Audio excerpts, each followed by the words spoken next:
Hukum membaca Al-Fatihah bagi makmum dalam sholat berjamaah merupakan masalah yang sering diperselisihkan dan diperdebatkan. Perselisihan ini berasal dari pemahaman dalil, karena ada dalil memerintahkan untuk membacanya dan ada juga dalil yang memerintahkan diam ketika imam membaca Al-Quran. Adapun dalil yang mewajibkan membaca Al-Fatihah di belakang imam diantaranya sebuah hadis dari Ubadah bin Samit radhiyallahu anhu bahwasanya Rasulullah sallallahu alaihi wasallam bersabda, la sholata liman lam yaqra bi Fatihatil kitab. Tidak ada salat bagi orang yang tidak membaca Al-Fatihah. Hadis riwayat Bukhari nomor 756 dan Muslim nomor 394. Kemudian disebutkan juga dalam hadis yang diriwayatkan dari Abu Hurairah radhiyallahu anhu, man shalla sholatan lam yaqra fiha bi Fatihatil kitab fahiya khidaj. Barang siapa yang melaksanakan sholat dan tidak membaca Al-Fatihah di dalamnya, maka sholatnya itu kurang. Perkataan ini diulang sampai 3 kali. Hadis riwayat Muslim nomor 395. Kemudian di samping dalil-dalil yang disebutkan tadi, ada beberapa dalil yang memerintahkan agar makmum diam ketika imam membaca surat, karena bacaan imam dianggap sudah menjadi bacaan makmum.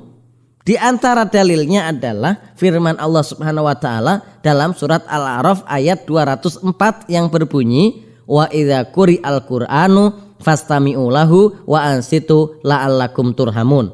Dan apabila dibacakan Al-Quran, maka dengarkanlah baik-baik dan perhatikanlah dengan tenang agar kamu mendapatkan rahmat.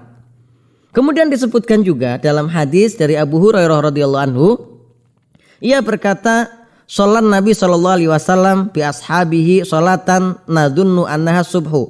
Faqala hal qara'a minkum min ahad? Qala rajulun ana. Qala inni aqulu mali unazaul Qur'an. Nabi SAW sholat bersama para sahabatnya yang kami mengira bahwa itu adalah sholat subuh. Beliau bersabda, apakah salah seorang dari kalian ada yang membaca surat di belakangku? Seorang laki-laki menjawab, saya. Beliau lalu bersabda, kenapa aku ditandingi dalam membaca Al-Quran? Hadis riwayat Ahmad, Abu Daud, Tirmidzi, An-Nasai, dan Ibnu Majah, juga yang lainnya. Dan hadis ini sahih. Dalil lainnya adalah sabda Nabi SAW, barang siapa yang sholat di belakang imam, maka bacaan imam menjadi bacaan untuknya. Hadis riwayat Ahmad dan Ibnu Majah nomor 850. Hadis lainnya lagi adalah sabda Nabi SAW yang diriwayatkan oleh Bukhari dan Muslim yang berbunyi, innama ju'ilal imamu liyutamma bihi fa idza kabbara fakabbiru wa idza raka'a farka'u wa idza rafa'a farfa'u wa idza qala sami Allahu liman hamidah faqulu rabbana lakal hamd wa idza sajada fasjudu. Sesungguhnya imam itu diangkat untuk diikuti. Jika imam bertakbir maka bertakbirlah, jika imam ruku maka rukuklah, jika imam bangkit dari ruku maka bangkitlah, jika imam mengucapkan sami Allahu liman hamidah ucapkanlah rabbana walakal hamd, jika imam sujud sujudlah. Kemudian dalam riwayat Muslim pada hadis Abu Musa terdapat tambahan wa idza qara'a fa'ansitu. Jika imam membaca Al-Fatihah maka diamlah. Untuk memahami dua sisi yang seolah-olah bertentangan tersebut, para ulama menempuh metode menjamak di antara dalil-dalil yang ada. Ibnu Taimiyah rahimahullah juga pernah ditanya hukum membaca Al-Fatihah di belakang imam. Beliau mengatakan bahwa para ulama telah berselisih menjadi 3 pendapat. 2 pendapat pertama adalah yang menyatakan tidak membaca Al-Fatihah sama sekali di belakang imam, dan yang lainnya menyatakan membaca surat Al-Fatihah dalam segala keadaan.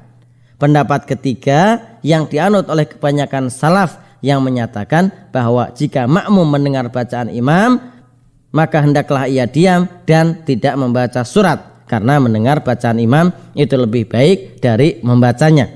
Jadi dapat disimpulkan jika imam menjaharkan bacaannya, mengeraskan bacaannya, maka cukup bagi kita mendengar bacaan tersebut. Namun jika tidak mendengar karena posisinya jauh dari imam, maka hendaklah membaca surat tersebut menurut pendapat yang lebih kuat dari pendapat-pendapat yang ada. Inilah pendapat Imam Ahmad dan selainnya. Namun jika tidak mendengar karena ia tuli atau ia sudah berusaha mendengar namun tidak paham apa yang diucapkan, maka di sini ada dua pendapat di mazhab Imam Ahmad. Pendapat yang terkuat tetap membaca Al-Fatihah karena yang utama adalah mendengar bacaan atau membacanya, dan saat itu kondisinya adalah tidak mendengar. Ketika itu tidak tercapai maksud mendengar, maka tentu membaca Al-Fatihah saat itu lebih utama daripada diam. Bisa dilihat dalam Majmu' Al-Fatawa Ibnu Taimiyah Darul Wafa cetakan ketiga tahun 1426 juz 23 halaman 265 sampai 268.